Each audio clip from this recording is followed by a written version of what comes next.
On today's Newsmakers, revival, overcoming the odds in battling marijuana, that and more coming up.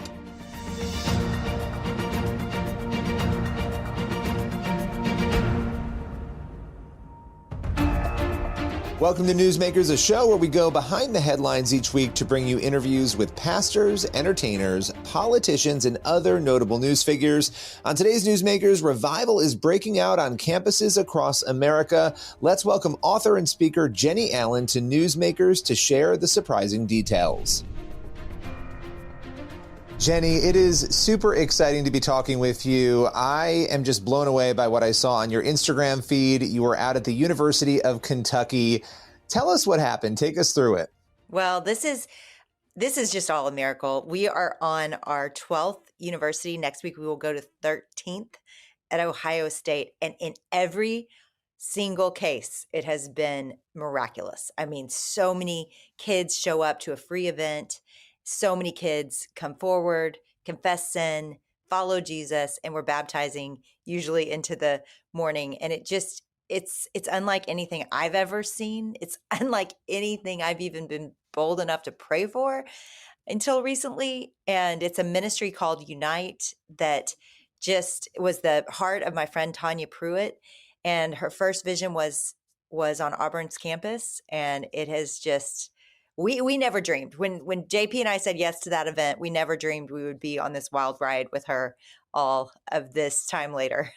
It's amazing. I mean, you and I have talked a number of times about this as the journey has gone on. And each time that we have spoken, I've been blown away by the details. You know, I think back to the young people getting baptized in the backs of pickup trucks, right in front of the fraternity. When you told me that story, I was blown away. But one of the things, even looking at the images and the videos that you shared from, the other night, was the fact that you had thousands of young people who came to this. You said it's a free event, obviously. How do students come in? How do you guys reach them to let them know it's happening? So all of us are invited by a local student team that does all of this work. This student team was so special.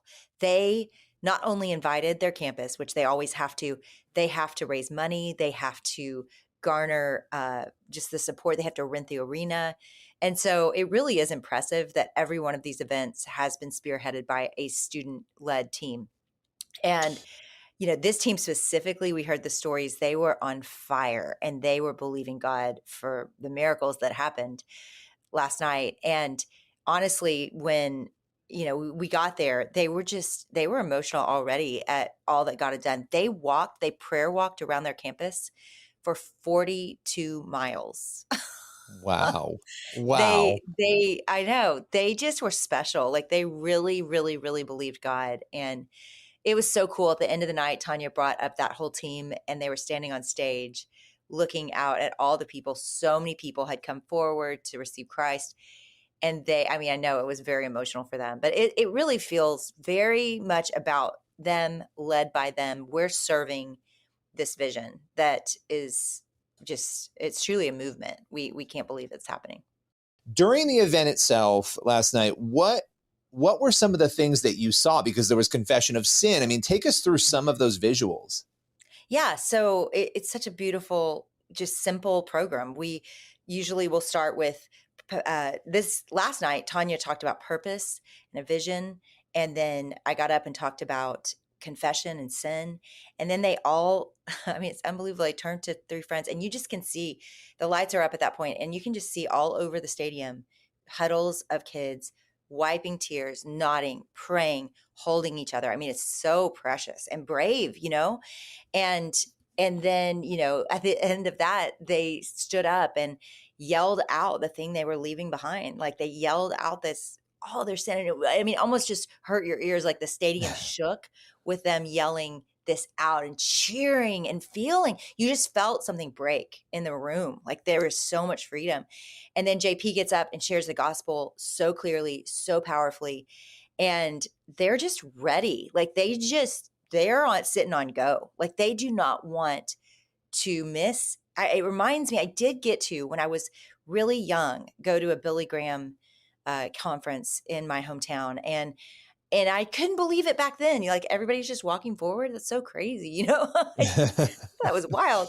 And it's like that. You don't understand it. You're like, wait, they're all just coming. And it's so beautiful. And then we baptize. We all go outside. I know it has been every time. We don't always count on it. But, now we start to, because there's just Because such it's a going to thing happen. happening. Right. Yeah. Now it's Yeah. like, oh, yeah, we come to expect that thousands are going to get saved and baptisms are going to happen Was all it night. droves of baptism? I mean, was it a ton of people getting baptized? I'm the worst person to ask about numbers, but we baptized for an hour and a half, 4 different Wow. people in the water. So A lot of people. yeah, it was a lot. It was hundreds for sure. No, I think it's good not to obsess over numbers too, because it's easy to, like, everybody loves the big numbers, but what's happening is a lot of young people are finding Jesus, and they're realizing that they've been lied to, maybe, and that there's some amazing truth that they haven't found. And you guys, it feels like the whole room is just with us. And then you meet these kids afterward. With the baptisms, I actually get to be face to face with them. And I mean, this kid last night, I won't say his name, but he was hysterical. His friend had been praying and invited him, and I think he was just an off the rails guy. And he was like, I was like, why are you doing this, dude? And he said, I'm tired of living the way I was living, and I want something to change. And he goes, I've been going this way, and now I need to go this way. I was like, okay. And the other guy that invited him is like, I've been praying for him. Like, his life is changing right before our eyes. It's real. It is going this way, and now they're going that way. Like, it is a transformational thing that is happening, and it can only be God. I love it. Well, thank you so much, as always. Really appreciate it. Yes. Great to be here. You can go to uniteusmovement.com for more information on this incredible movement. We'll be right back with more Newsmakers in just a moment.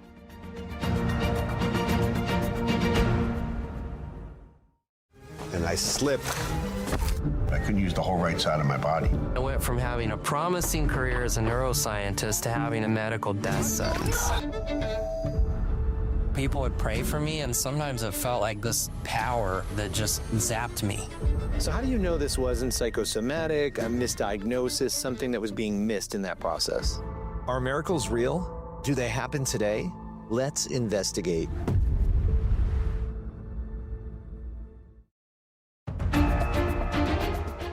Welcome back to Newsmakers. Next up, we're welcoming Caitlin Pavey, the subject of the movie I Can.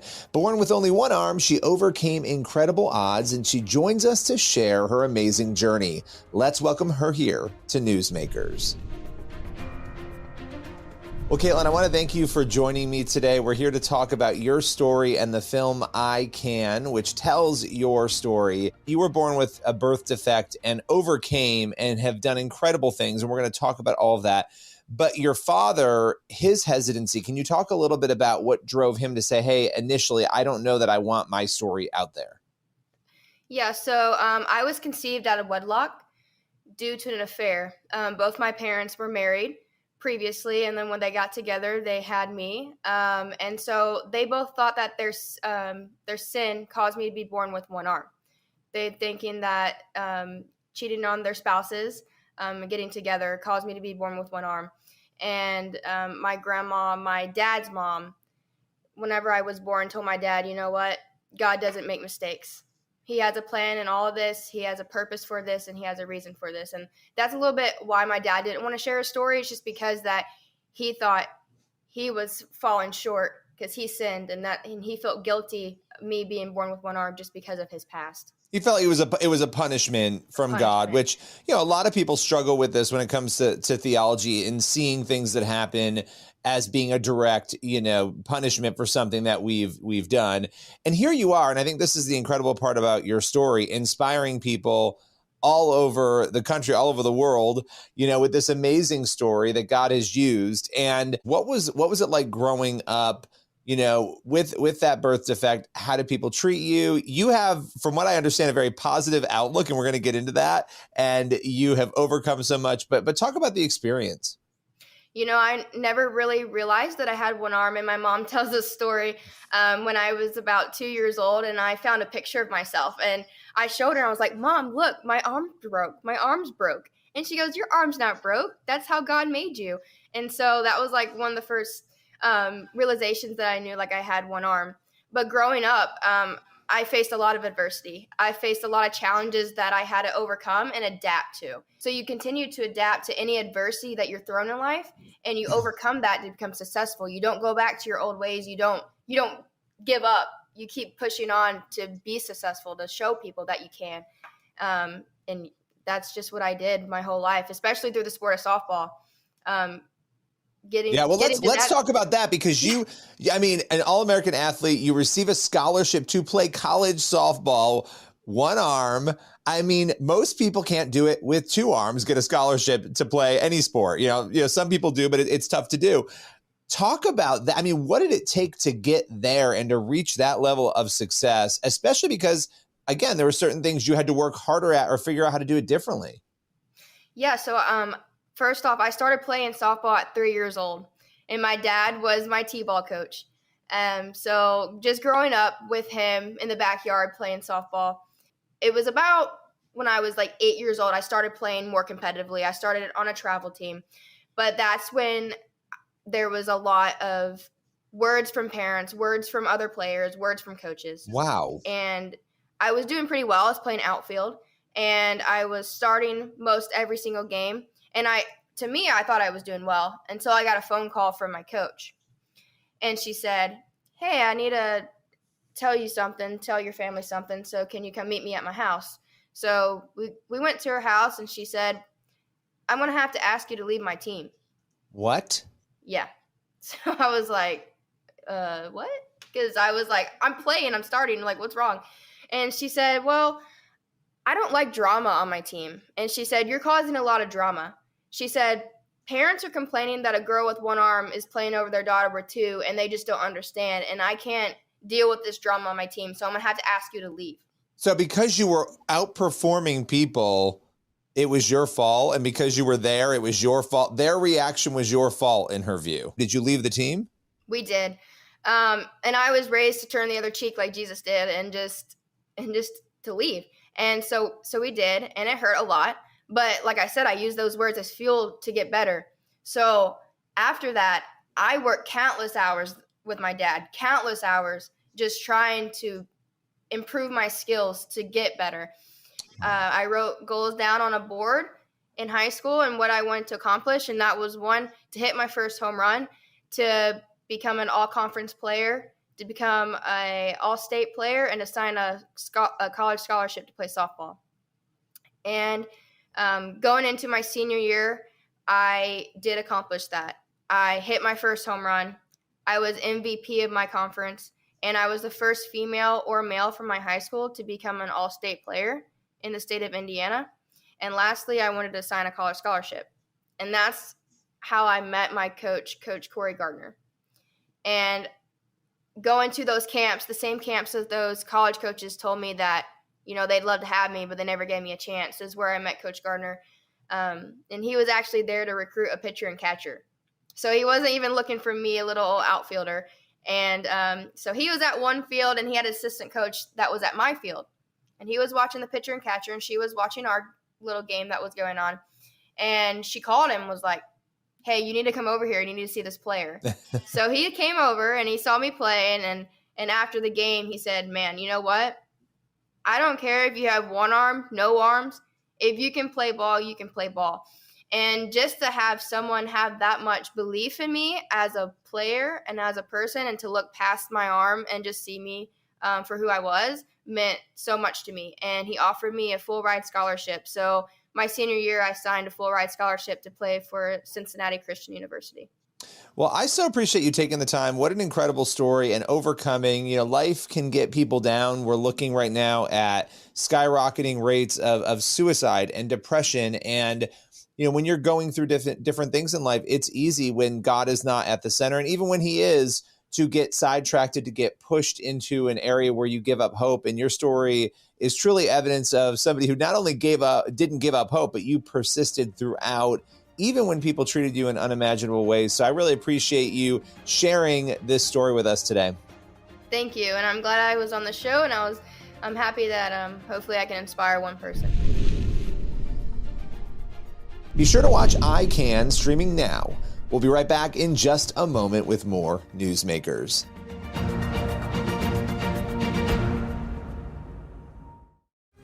I slipped. I couldn't use the whole right side of my body. I went from having a promising career as a neuroscientist to having a medical death sentence. People would pray for me, and sometimes it felt like this power that just zapped me. So how do you know this wasn't psychosomatic, a misdiagnosis, something that was being missed in that process? Are miracles real? Do they happen today? Let's investigate.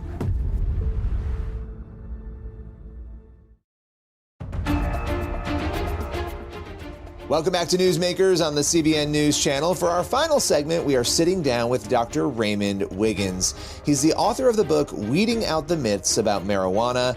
Dr. Wiggins joins us to reveal the dangers of marijuana and much, much more. Let's welcome him here to Newsmakers.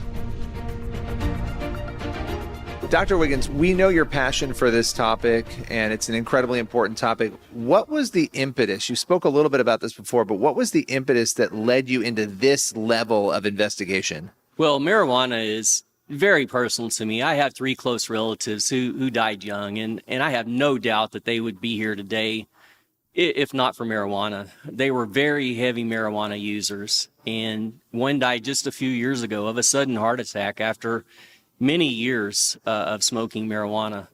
Also a very close family member of mine, a young man who was a Christian young man. He got in with a group of guys who were smoking marijuana, and he thought, hey, everybody's doing it. Everybody seems to be okay. So why not?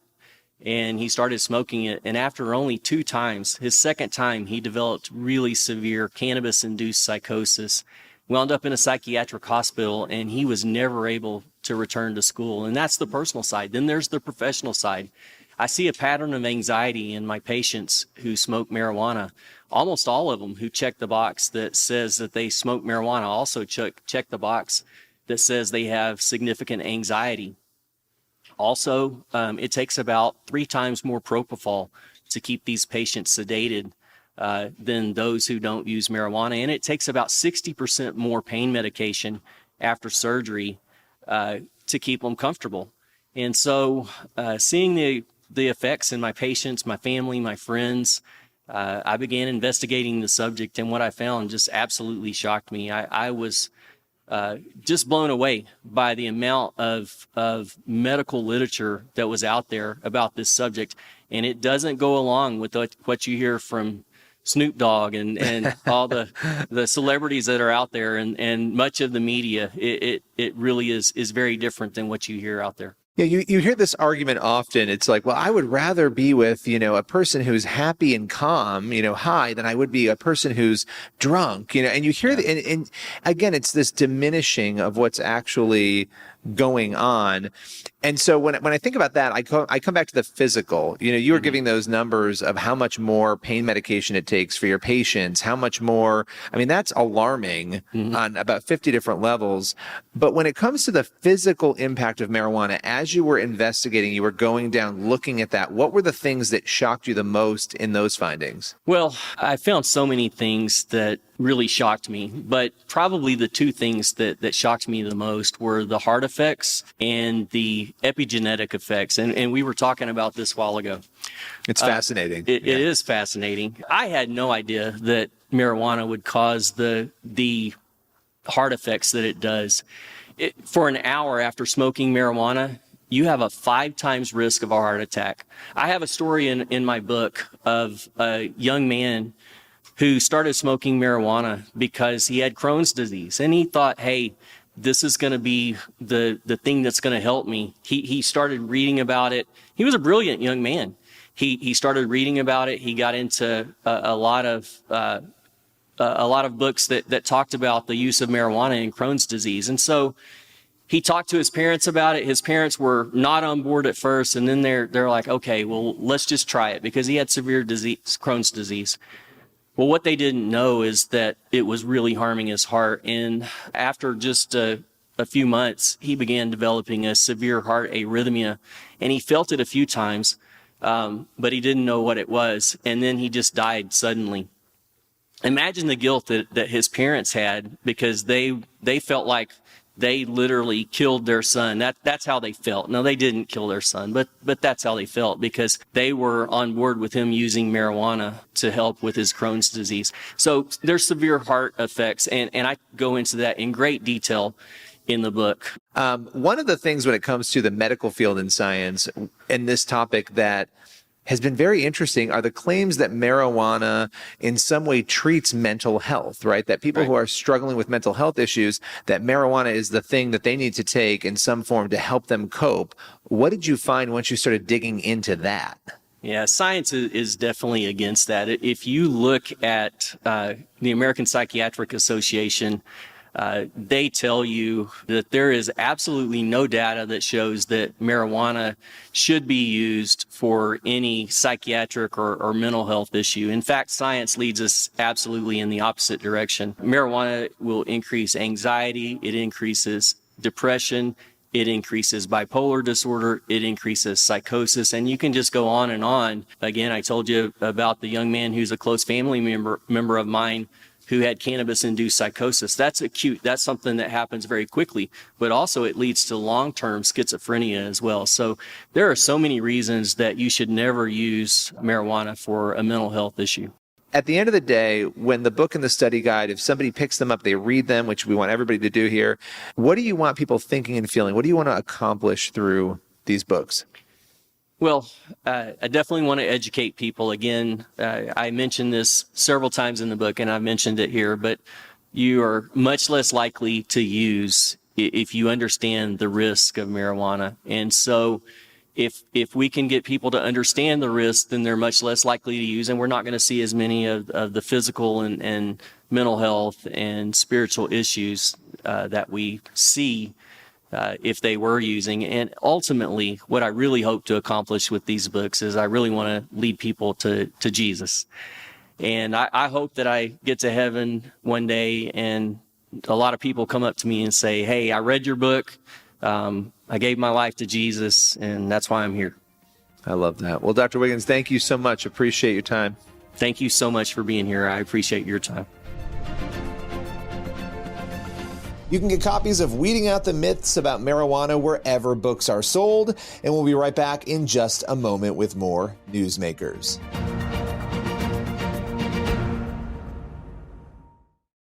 And I slipped. I couldn't use the whole right side of my body. I went from having a promising career as a neuroscientist to having a medical death sentence.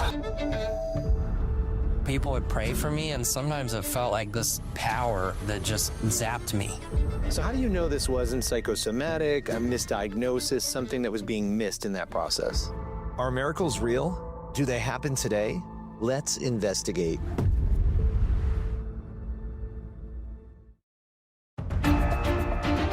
That's all for today's Newsmakers. Thank you for watching, and be sure to head on over to the CBN News YouTube channel. That's where you'll find the full interviews you saw on today's episode. Plus, you can check out our daily Newsmakers podcast, one full interview every single day. You can find it on your favorite podcast platform. As for this show, we will see you back here again next